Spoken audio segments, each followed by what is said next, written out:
مسلمانوں سے اچھا گمان رکھو، حسن ظن، تمام مسلمانوں سے عموماً اور اپنے ساتھیوں سے خصوصاً اچھا گمان رکھو۔ اسلامی معاشرت کا حکم ہے کہ آپس میں تمہارے گمان اچھے ہونے چاہیے۔ جب اچھے گمان ہوں گے تو اچھائیاں نظر آئے گی، بدگمانی ہوگی تو برائیاں نظر آئے گی۔ شیطان اپنی تو خوبیاں دکھاتا ہے اور دوسروں کی خرابیاں دکھاتا ہے۔ اپنے بارے میں اللہ سے کہنے لگا شیطان کہ انا خیر منہ، میں آدم سے اچھا ہوں، حالانکہ آدم کو تو اللہ تعالیٰ نے پسند کر کے چن کر کے بنایا ہے، چھانٹا ہوا ہے بندہ آدم۔ وہ کہتا ہے میں آدم سے اچھا ہوں، اس لیے یہ مجھے سیدھا کرے نہ کہ میں اس کو سیدھا کروں۔ اپنی خوبی دیکھ رہا، آدم علیہ السلام میں اس کو خوبی اس کو نظر نہیں آتی۔ یہ اس کا کام ہے، آدمی کا نفس، آدمی اور شیطان اپنی خوبیاں بتاوے اور دوسروں کی خرابیاں اس کے سامنے، اور بدگمانی لاتا ہے۔ علماء نے کہا ہے کہ سب سے زیادہ بدگمانیاں شیطان دینداروں میں پھیلاتا ہے، دینداروں میں بدگمانیاں، اس نے یہ کر دیا ہوگا، اس نے یہ کر دیا ہوگا، اس نے یہ کر دیا ہوگا، حالانکہ حقیقت کچھ بھی نہیں ہے، بدگمانی ہے۔ دین نے حکم دیا ہے کہ اچھا گمان رکھو۔ مولانا الیاس صاحب رحمۃ اللہ علیہ فرماتے تھے کہ ہماری تحریک یہ تو خوبیوں کا لین دین ہے۔ مسلمانوں کی خوبیاں دیکھو، جماعت اس لیے ہوتی ہے، جماعت میں 8-10 آدمی ہوتے ہیں، ہر آدمی میں خوبی ہوتی ہے، تو ایک دوسرے کی خوبیاں اس سے مستفید ہو جاؤ، خوبیاں جمع کرو، ایک دوسرے کی خوبیاں لو۔ یہ ذکر کرنے والا ہے، یہ خدمت کرنے والا ہے، یہ عبادت کرنے والا ہے، یہ بھاگ دوڑ کرنے والا ہے، یہ تشکیل کرنے والا ہے، ہر ایک کی الگ الگ ہوتی ہے۔ 5 انگلیاں ایک سے نہیں بنائی اللہ نے، ہر ایک میں خیر ہے۔ حضور فرماتے ہیں الناس معادن کمعادن الذهب والفضہ، کہ لوگ اپنی جگہ ایسے قیمتی ہیں جیسے سونے اور چاندی کی کانیں ہوتی ہیں، ایک ایک آدمی سونے کی کان کی طرح سونا بھرا ہوا ہے اس میں۔ اگر اچھا گمان ہوگا تو خوبیاں نظر آئے گی، عقیدت ہوگی، محبت ہوگی، اور اگر شیطان کی طرف سے آ کر بدگمانی پیدا ہوگی پھر کٹکٹاؤ ہوگا۔ سب سے پہلا اثر بدگمانی کا تعاون ختم ہو جائے گا، ذہن تعاون نہیں کرے گا کہ میں نہیں جانتا یہ جانے، ہاں کیوں کہ اس کو بدگمانی پیدا ہو گئی ہے، اور بدگمانی کی کوئی دلیل نہیں ہوتی۔ جی ہاں، نظر بدل گئی ہے تو اس کو اس کی خرابیاں ہی نظر آتی ہیں ذہن میں۔ پہلے خرابیاں بدگمانی کی وجہ ذہن میں نظر آئے گی، پھر زبان پر آئے گی، جب زبان پر آئے گی تو وہی بات غیبت بنے گی، بدگمانی کے بعد غیبت بنتی ہے۔ مولانا یوسف رحمۃ اللہ علیہ فرماتے تھے کہ غیبت کا گناہ ایسا ہے کہ اس کی نقد سزا ملتی ہے۔ کہ غیبت کی نقد سزا کیا کہ ان کے دل پھٹ جائیں گے۔ بدگمانی ہوئی پھر وہ زبان پر آئے گی، انہوں نے یہ کیا، انہوں نے یہ کیا، وہ پوچھو تو اس کو خبر بھی نہیں بیچارے کو، ہاں پھر زبان پر تذکرہ آیا کہ غیبتیں ہوئی کہ بھائی اب دل پھٹیں گے۔ اس لیے اللہ نے اسے منع کیا ہے کہ بدگمانی سے بچو، یہ بری بات ہے۔ اسلامی معاشرت میں اس کا حکم نہیں ہے کہ کوئی بدگمانی کرے، کسی کا عیب نظر آوے تو چھپا دو، ہے تو صحابہ پڑھنا، عیب ہے کہ چھپاؤ، معاشرے میں ماحول میں اس کو ظاہر مت کرو، چرچا مت کرو۔ جو بھائی کا عیب چھپائے گا اللہ اس کا عیب چھپائے گا، جو بھائی کا عیب کھولے گا اللہ اس کا عیب کھولے گا۔ صحابہ اس پر بہت زور دیتے تھے عیب اور چھپاؤ۔ حمیت الباطل بہتر کے ذکر ہی، حضور میں فرماتے کہ ماحول میں کوئی باطل چیز پیش آئی ہے کہ اس کا ذکر چھوڑ دو، اس کو زبان پر لانا چھوڑ دو تاکہ وہ دفن ہو جائے۔ چرچا کرو گے تو وہ زندہ ہو جائے گا، جو نہیں جانتے وہ بھی جان جائیں گے اور معاشرہ بگڑ جائے گا۔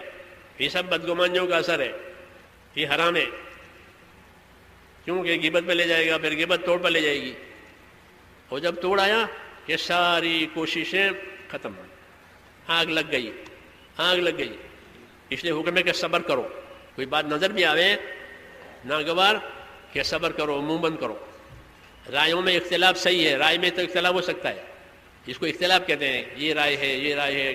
کتنا امام مذاہب ہمارے، امام شافعی کے الگ رائے ہے، امام محمد کا الگ رائے ہے، امام مالک کے الگ رائے ہیں۔ کوئی اپنی رائے پر اصرار نہیں کر رہا، ایک دوسرے کا احترام کرتے ہیں لیکن اپنی رائے پر عمل کرتے ہیں۔ ایسے رائے میں اختلاف ہو سکتا ہے لیکن اپنی بات پر اڑ جانا اور مخالفت کرنا اس کی اجازت نہیں۔ تو اختلاف الگ ہے، مخالفت الگ ہے۔ جب یہ باتیں پیدا ہوگی تو اختلاف سائڈ پر ہو جائے گا، مخالفت ہو جائے گی۔ اس لیے کہا اچھا گمان رکھو، خوبیوں کا لین دین ہے، خوبیوں کا لین دین، اس کی مشق کہ ان میں کیا خوبی ہے، ان میں کیا خوبی ہے، ان میں اپنے ساتھیوں کے مناقب اور فضائل حضور صلی اللہ علیہ وسلم بتاتے تھے۔ ابو بکر میں یہ فضیلت ہے، عمر میں یہ فضیلت ہے، ابو ذر میں یہ فضیلت ہے، ان کی خوبیاں بتاتے تھے۔ مناقب صحابہ اسے کہتے ہیں، حضور بتاتے ہیں ان میں یہ ہے، ان میں یہ ہے۔ اویس قرنی تابعی ہے، ابھی آئے بھی نہیں ہے یمن سے کہ اویس آئیں گے، ہاں ان کا درجہ بتایا کہ جب وہ آوے تو ان سے دعا مغفرت کرانا۔ وہ صحابی نہیں ہے، تابعی ہے. تو حضرت عمر تلاش کرتے تھے اپنی خلافت میں کہ اویس آئے نہیں آئے تاکہ میں ان سے مغفرت کی دعا کراؤں. کہاں حضرت عمر، کہاں اویس؟ کیوں؟ ان میں ایک خوبی ہے، نبی نے بتایا ہے کہ خوبی تلاش کرو. حیات الحیوان ایک کتاب ہے، علماء جانتے ہیں، ہم حیوانات کی تفصیل لکھی ہے، اور بھی بہت سی باتیں اس میں ہیں. اسلام کی وہ ایک عجیب کتاب مانی جاتی ہے اسلامی کتب خانے میں، حیات الحیوان، دیمیری کی ہے، مصری ہے. مختلف حیوانوں کی مختلف چیزیں لکھی ہے.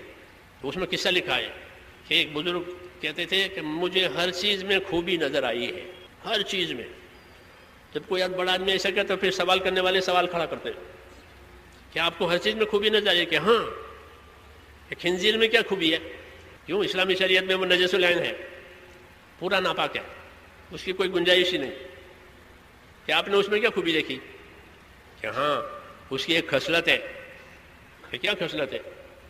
کہ بکورہ لغذائہ، جو اس میں لکھا ہے یہ حیوان ایسا ہے کہ صبح جلدی اٹھ جاتا ہے اور اپنی روزی تلاش کرتا ہے. کتے کو آپ دیکھو گے، کتا رات بھر بھوکتا رہے گا، اور صبح آپ نماز پڑھنے جاؤ گے نا تو کہیں پڑا ہوا ہوگا. صبح میں یہ سو جاتا ہے، اور یہ کہ صبح جلدی اٹھ جائے گا، اپنی روزی تلاش کرتا ہے.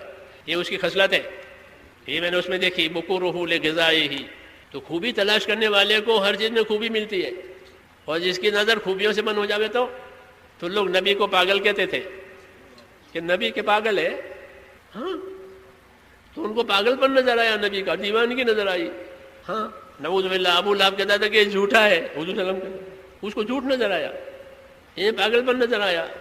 یہ کیوں؟ کہ ان کی اپنی نگاہ غلط ہے. یہ اندھے ہیں، یہ اندھے ہیں، ان کے سامنے روشنی نہیں ہے، نبوت ہے.